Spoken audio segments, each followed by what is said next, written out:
Alright, you guys, I'll be teaching you all the best settings that I think are really effective for Fortnite Season 6.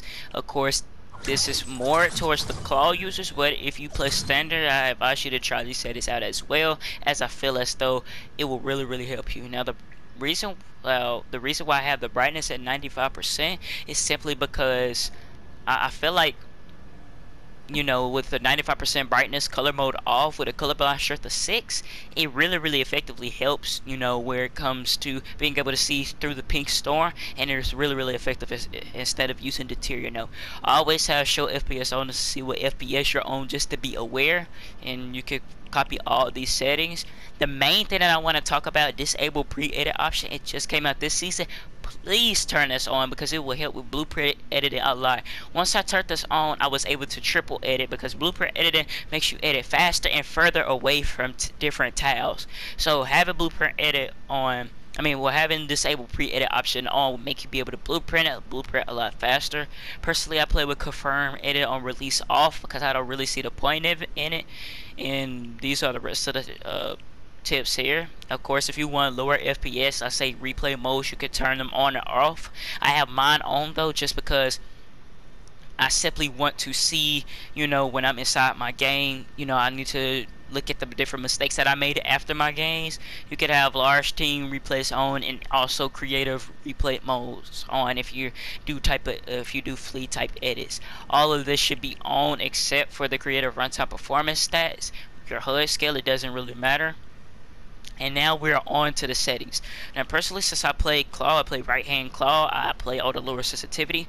I play 36 on both, but my build and edit mode is very high. The reason why I play on the lower sensitivity is that I'm be able to hit a lot more shots and a lot more consistent and concise, just to be, you know, be able to get those headshots. I say turn all the boosts off no matter what. Boosts are not really effective. You want direct aim with whatever you decide to do. I play with a 13% horizontal, 16% vertical. I advise you, if you don't like mine, you know, really go into depth with these, because playing on 16 horizontal and vertical probably won't be right for you. But I say you should really advise, you know, looking into it. And of course, I play linear because linear is the best right now. Though if spasms come back, exponential is going to be really nice. Just, you know, you'll be able to do all this stuff.